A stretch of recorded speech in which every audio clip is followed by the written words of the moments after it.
su sintonía. El 27 de mayo es el Día de las Lenguas Originarias de nuestro país y en realidad todo este mes se vienen ejecutando distintas actividades desde el Ministerio de Cultura para poder conocer las acciones que se vienen realizando para preservar la importancia de nuestra diversidad lingüística. Además, se dieron a conocer detalles, información muy importante ya procesada por el sector de lo que fueron los censos del 2017. Para poder entender un poco las aristas que tiene y la complejidad, además de las acciones que se vienen realizando, nos encontramos con Elena Burga, quien es viceministra de Interculturalidad, a quien damos la bienvenida. Muchísimas gracias por acompañarnos, viceministra. Hay datos bastante importantes que se arrojaron a propósito de las lenguas originarias. Por ejemplo, que Lima es el departamento con la mayor población. Así es. Y que se autoidentifican como indígenas también. Así es. Claro, Lima, con todo este proceso de la migración de las últimas décadas en realidad, Lima termina siendo hoy en día, primero, la región más diversa del Perú y la región donde un gran número de peruanos, 1.300.000, más de 1.300.000 personas han dicho que se autoidentifican como miembro de algún pueblo originario, ¿no? Quechua, Aymara y varios pueblos amazónicos. Pero además hay más de 700.000 personas, casi 750.000 personas que tienen una lengua originaria como lengua materna y que viven en Lima, ¿no? Que viven en Lima. Estamos hablando cerca de 1 millón de personas que hablan una lengua originaria como lengua materna.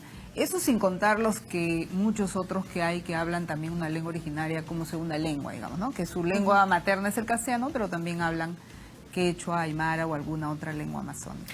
Bueno, cuando se implementaron estas preguntas de autoidentificación, que era la primera vez que se daba además en nuestro país en el 2017, lo que se buscaba básicamente es entender o tener un mapeo de cuántas personas con determinada lengua se encuentran en los distintos puntos del país para poder el Ejecutivo llegar de la manera más idónea, adecuada. En este sentido, ya teniendo estos resultados, ya habiendo procesado estos resultados, ¿qué es lo que se viene? Bueno, ya estamos en realidad, esta información que además nos dice que en las 24 regiones del Perú hay personas que se autoidentifican como afroperuanos, como indígenas o miembros de un pueblo originario y que también hablan lenguas originarias como lengua materna. Con esta información lo que estamos haciendo es hacer llegar a todos los sectores del Estado peruano, a todo el Ejecutivo, a todos los niveles de gobierno también, porque es necesario que como Estado peruano seamos conscientes de esta diversidad, seamos conscientes de quiénes son los peruanos y peruanas a los cuales tenemos que atender, quiénes son nuestros ciudadanos, y por tanto es esforzarnos primero para que los servicios públicos lleguen a estos ciudadanos, porque suelen ser las poblaciones que históricamente han estado discriminadas, que no han tenido el acceso o que tienen los más altos índices de anemia, de desnutrición, o los más bajos índices de aprendizajes y de acceso a agua, desagüe y todos los demás servicios básicos, ¿no? Entonces, esta información nos sirve para que todo el Ejecutivo y los gobiernos regionales y locales orienten sus políticas a estas poblaciones y esa es la tarea que nos toca al Ministerio de Educación, proveer de información a nuestros colegas de los otros sectores y de los gobiernos regionales y locales y hacer además a dar toda la asistencia técnica para que los servicios que estos ofrecen pueda llegar con la pertinencia y en la lengua que corresponde. Y que sea más eficaz además, ¿no? Por supuesto, y poder tener el impacto que todavía no tenemos, ¿no? Sabemos que en el Perú hemos avanzado muchísimo en el combate a la pobreza, a la extrema pobreza, pero sigue habiendo grandes bolsones de la población que no accede a servicios, que todavía vive en situaciones muy críticas, las brechas todavía no terminamos de cerrar. Que forma parte además, ¿no?, de esta sistematización y que nos demuestra que hay muchos retos, desafíos que se tienen sobre todo con aquellos peruanos que hablan alguna de nuestras 48 lenguas, ¿no? Así es, el censo nos ayuda a visibilizar a esta población, que normalmente siempre hemos dicho, todos en el Perú somos mestizos. Eso no está mal, pero al usar a veces el término mestizo, lo que hemos hecho es invisibilizar a los que tienen otras identidades más locales más particulares, como los pueblos indígenas, como la población afroperuana. Entonces, a veces con el término de mestizo queremos homogenizar a todos, incluso dentro del 60% de peruanos y peruanas que ha dicho que se considera mestizo. Sabemos que hay una gran diversidad también dentro de eso que decimos mestizo, ¿no? Pero también hay un 30% pues de peruanos y peruanas que sí tienen identidades más particulares, y eso también hay que visibilizarlo, hay que valorarlo, hay que respetarlo y hay que ofrecer además los servicios a ellos con la pertinencia que corresponde. Bueno, y creo que vamos en el camino, ¿no?, de aceptar esta diversidad como sí, la mayor fortaleza que tiene el Perú como tal. Usted ha comentado un poco los avances que se han venido realizando. Tenemos una ley, tenemos una política, y hay un tema de un plan multisectorial, porque claro, si bien es cierto, desde el Ministerio de Cultura se viene realizando muchísimo trabajo con los traductores, por ejemplo, tiene que haber un trabajo también de la mano, como por ejemplo el Ministerio de Educación. Así es. Bueno, el Ministerio de Educación es uno de los sectores, digamos, además del de Cultura, que también ha tenido un avance importante en los últimos años, ¿no?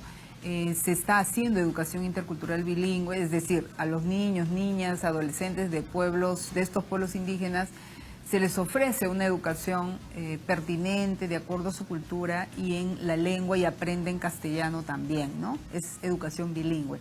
Pero también donde nos falta avanzar mucho más es en otros servicios que ofrece el Estado. Por ejemplo, ¿no?, las comisarías, los hospitales, los centros de salud más pequeños, los centros de emergencia mujer, donde llegan las mujeres a hacer sus denuncias de violencia o de maltratos, ¿no?, de todo tipo. Entonces, en esos lugares que están además en zonas de pueblos indígenas, se tiene que atender a los ciudadanos en la lengua indígena, ¿no?, porque esa es una barrera que tenemos. Si nosotros hacemos un zoom, miramos el censo, por ejemplo, en Apurímac, en Ayacucho, en Puno, tenemos distritos, provincias y distritos completos donde el 90%, el 95% de la población habla quechua. En esos lugares no puede ser que en la comisaría, en el hospital, en el Banco de la Nación no te atiendan en la lengua quechua. O sea, estos ciudadanos no sean atendidos en su lengua. Eso es algo fundamental en lo cual todavía nos falta avanzar como país. Estamos avanzando de a poquitos, pero necesitamos llegar al bicentenario, por ejemplo, con estos servicios. Allí, ahora tenemos el mapa etnolingüístico del Perú. Y el Poder Judicial, además, hace hay una sentencia que dice que, de acuerdo al mapa etnolingüístico, allí donde las lenguas predominan, la atención tiene que ser en esa lengua, ¿no? Y este año 2019, el Ministerio de Educación, con el Ministerio de Cultura y el INEI, tenemos que aprobar las declaratorias de oficiales de las lenguas por regiones, por provincias y por distritos. Es decir, por ejemplo, la lengua urarina predomina en el distrito de Urarinas, y ahí, en ese distrito, va a salir una resolución suprema, un decreto supremo que dice que ahí es oficial esa lengua, ¿no?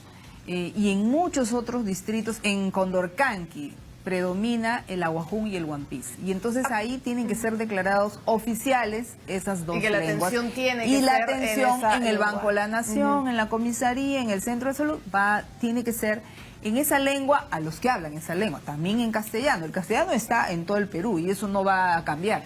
Pero a ese castellano le tienes que adicionar la atención en la lengua originaria que predomina. Ahí justamente volvemos a la importancia que tienen los traductores, por ejemplo, la capacitación de los traductores que se vienen dando del Ministerio de Cultura. El 2019 o al término del 2019, ¿cuál sería el mapeo ideal? Hay dos situaciones, y yo diría hasta tres, ¿no? Hay lugares, allí donde predominan las lenguas, donde una lengua pues se habla el 90% de la población, lo ideal, lo esperado sería que los funcionarios que trabajan en la comisaría, o sea, los médicos, las enfermeras, los que trabajan en el Banco de la Nación, hablaran la lengua, ¿no? O sea, los funcionarios públicos deberían hablar la lengua de los ciudadanos. Pero sabemos que no en todos los lugares puede haber eso.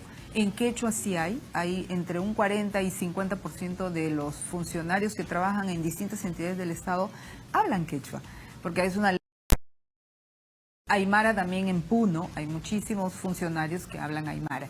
Pero en la Amazonía no ocurre eso. Y ahí es donde deberíamos poder aprovechar a los traductores e intérpretes, donde en aquellos lugares donde no cuentas con médicos, enfermeras, policías que hablen la lengua, entonces la institución tiene que contratar a su intérprete o traductor para que pueda ayudar a las personas que llegan a esos establecimientos de salud y a esas comisarías.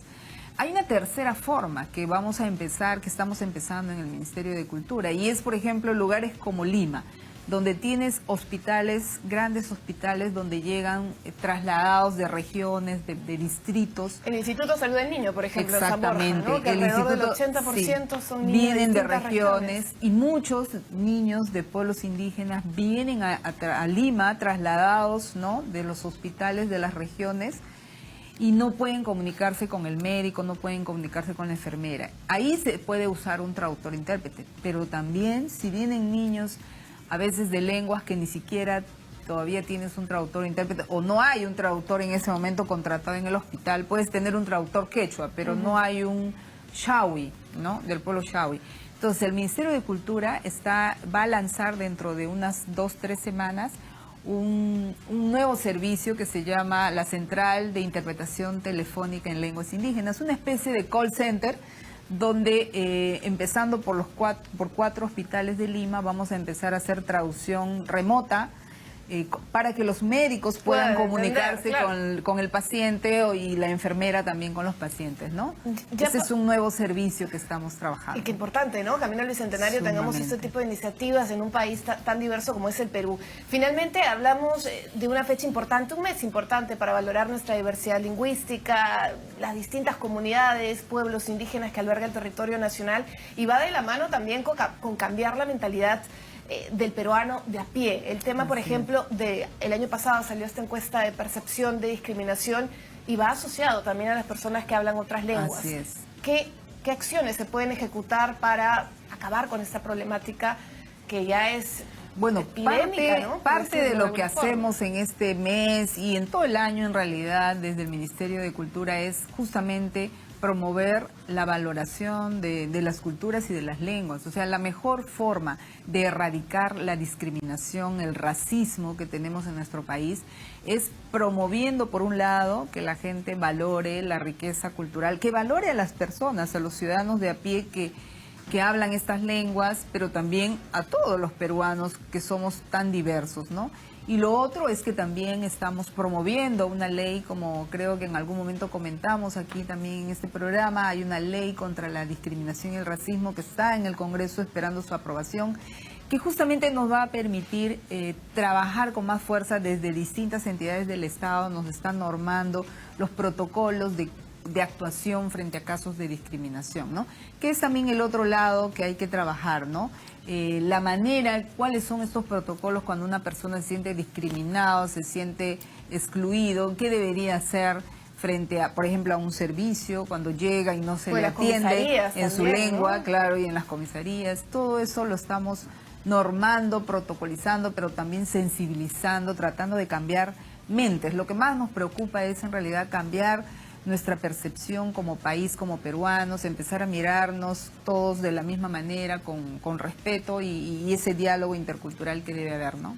Muchísimas gracias. El tiempo nos ganó a la viceministra de Interculturalidad, Elena Burga, en el Día de las Lenguas Indígenas del Perú. Son 48 lenguas originarias y ya lo hemos comentado siempre, nuestra diversidad es sin duda la mayor fortaleza que tiene nuestro país. Gracias por acompañarnos, gracias a ustedes por su sintonía. Nos reencontramos en una próxima edición.